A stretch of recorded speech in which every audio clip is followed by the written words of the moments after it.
Hello students, today we are going to discuss about our fifth chapter which is coal and petroleum. इस chapter में हम कोल और petroleum के बारे में डिस्कस करेंगे। तो सबसे पहले जैसे कि चैप्टर के नाम से हमें पता चलता है कोल एंड पेट्रोलियम, तो इसमें हम डिस्कस करेंगे कहाँ से कोल हमें मिलता है, फिर कोल से हम क्या क्या प्रोडक्ट बना सकते हैं, बनता कैसे है कोल, या पेट्रोलियम कैसे बनता है, पेट्रोलियम से कौन कौन से हम प्रोडक्ट बना सकते हैं, इसके बारे में हम इस चैप्टर में डिस्कस करेंगे।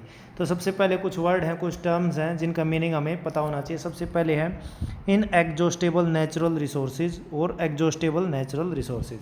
तो सबसे पहले तो नेचुरल रिसोर्स क्या होते हैं।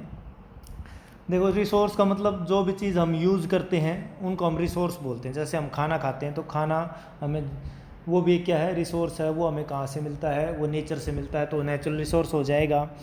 जैसे कि हम लकड़ी है, लकड़ी हमारे लिए क्या है, एक रिसोर्स है। लकड़ी का हम यूज़ करते हैं जलाने के लिए। अब वो कहाँ से मिलती है तो उस चीज़ पर डिपेंड करता है कि वो नेचुरल होगी या मैन मेड होगी। जैसे कि लकड़ी है हमें नेचर से मिलती है, पेड़ पौधों से, तो वो क्या है, नेचुरल रिसोर्स है।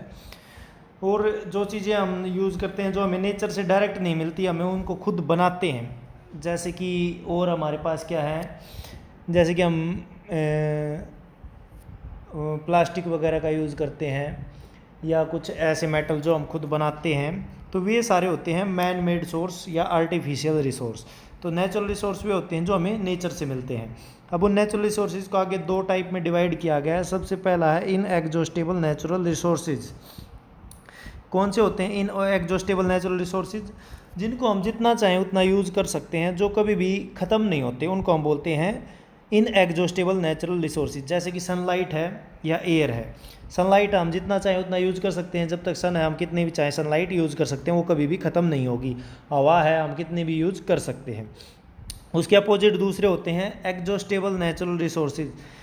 एग्जॉस्टेबल रिसोर्स भी होते हैं जो एक लिमिटेड क्वांटिटी में होते हैं, कुछ टाइम के बाद भी क्या हो जाएंगे, ख़त्म हो जाएंगे, उनको हम बोलते हैं एग्जॉस्टेबल नेचुरल रिसोर्सेज। जैसे कि कोल, पेट्रोलियम, नेचुरल गैस, ये सब चीज़ें होती हैं इन एग्जॉस्टेबल नेचुरल रिसोर्सेज, जो एक लिमिटेड क्वांटिटी में हैं, कुछ टाइम के बाद भी क्या हो जाएंगी, ख़त्म हो जाएंगी। अब नेक्स्ट है टर्म है फॉसिल फ्यूल्स। फॉसिल फ्यूल्स क्या होते हैं? तो जो फ्यूल लिविंग ऑर्गेनिज्म के डिके होने से, उनके गलने से जो चीज़ें बनती हैं, उनको हम बोलते हैं fossils fuels. The fuels formed from the dead remaining of living organisms, उनको हम क्या बोलते हैं, फॉसिल्स। फॉसिल से जो फ्यूल बनते हैं उनको हम बोलते हैं फॉसिल फ्यूल। जैसे कि कोई एनिमल्स हैं, जैसे कोई एनिमल मर गया तो हम उसको ज़मीन में दबा देते हैं, तो बहुत सालों तक क्या रहेगा, ज़मीन के अंदर दबे रहेंगे, तो उनसे जो फ्यूल बनेगा उसको हम बोलते हैं फॉसिल फ्यूल। फॉसिल क्या होते हैं? जो लिविंग ऑर्गेनिज्म के जो वेस्ट होते हैं, जो बचे हुए डिके होने के बाद जो चीज़ बच जाती है उसको फॉसिल बोलते हैं, और उनसे जो फ्यूल बनता है उसको फॉसिल फ्यूल बोलते हैं हम। अब उसके बाद नेक्स्ट है कि कोल कैसे बनता है। तो कोल भी सेम प्रोसेस होती है। कोल भी एक फॉसिल फ्यूल है। वो लिविंग ऑर्गेनिज्म के, जो लिविंग ऑर्गेनिज्म है वो मरने के बाद जब ज़मीन के अंदर दब जाते हैं, उनसे बनता है। देखो क्या प्रोसेस है। About 300 million years ago the earth has densed forest in low laying.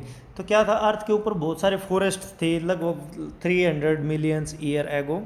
तो क्या हो गया, वेदर के चेंज होने के बाद धीरे धीरे जब वेदर चेंज हुआ तो क्या हुआ, वेदर चेंज होने के बाद वे सारे वेदर के साथ साथ वे टूटते गए। जैसे कि आंधी आ गई, तूफान आ गए, बाढ़ आ गई, वे टूटने के बाद क्या हो गए, वे धीरे धीरे ज़मीन के नीचे दबते गए, वो धीरे धीरे ज़मीन के अंदर दबते गए, डिके होते गए। तो बहुत सालों तक क्या होगा, बहुत सालों पहले जितने भी एनिमल्स थे या प्लांट्स थे वो ज़मीन के नीचे दब गए।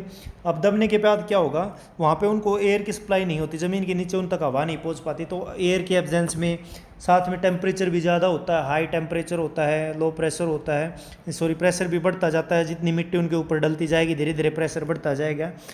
तो ऐसे इस प्रोसेस से क्या होगा, वे धीरे धीरे कन्वर्ट होते रहते हैं फ्यूल में। तो ऐसे कोल या पेट्रोलियम बनते हैं। अब कोल और पेट्रोलियम अलग अलग चीज़ें हैं। पेट्रोलियम जो है वो लिक्विड फॉर्म में होता है, कोल क्या होता है, सॉलिड फॉर्म में।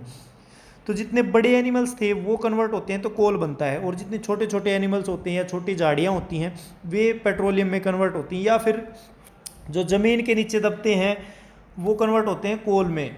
और जो एनिमल समुंदर के नीचे, जो ज़मीन हो, समुद्र में रहने वाले एनिमल्स हैं, वो समुद्र के नीचे ज़मीन के नीचे दब जाते हैं धीरे धीरे, वहाँ से जो चीज़ बनती है वो होती है पेट्रोलियम।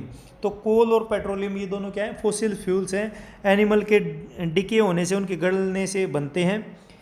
अब क्या होता है देखो, एक कोल कंटेन मेनली कार्बन, तो जो कोयला होता है वो मेनली किससे बना होता है, कार्बन से बना होता है। The slow process of conversion of dead vegetation into coal is called carbonization.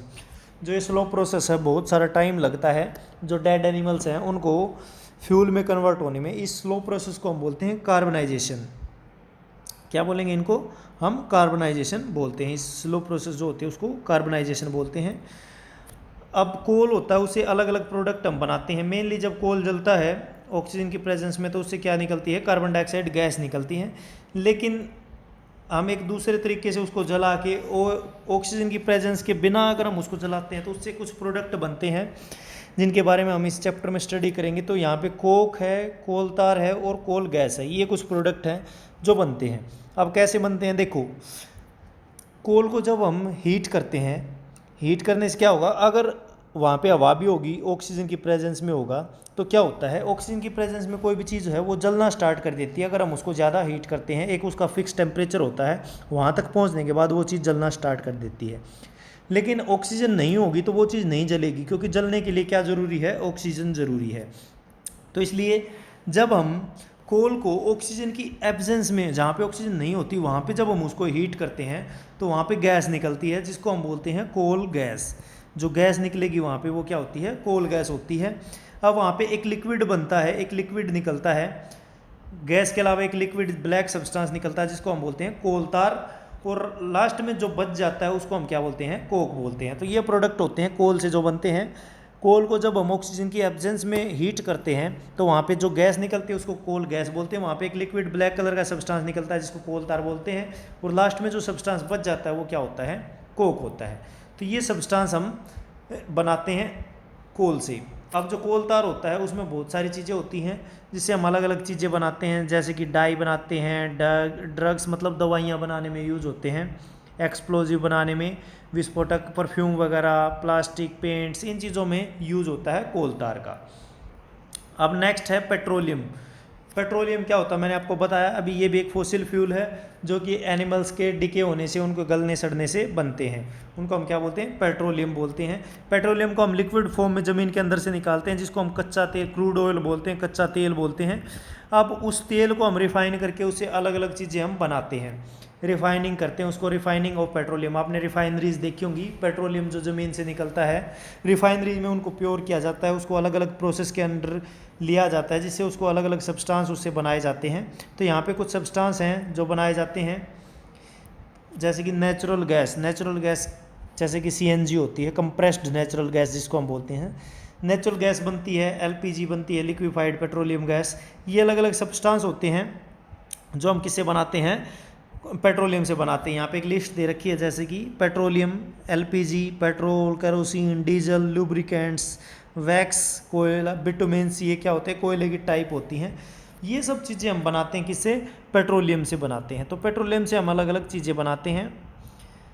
अब नेक्स्ट दे रखा है, some natural resources are limited. कुछ नेचुरल रिसोर्सेज ऐसे भी हैं जो सिर्फ लिमिटेड क्वांटिटी में हैं, जैसे कि भाई कोल होता है, पेट्रोलियम होता है, फॉसिल फ्यूल्स, ये क्या होते हैं, लिमिटेड क्वांटिटी में होते हैं। इसको हम ज़्यादा अमाउंट में यूज़ नहीं कर सकते, एक टाइम के बाद ये क्या हो जाएंगे, ख़त्म हो जाएंगे।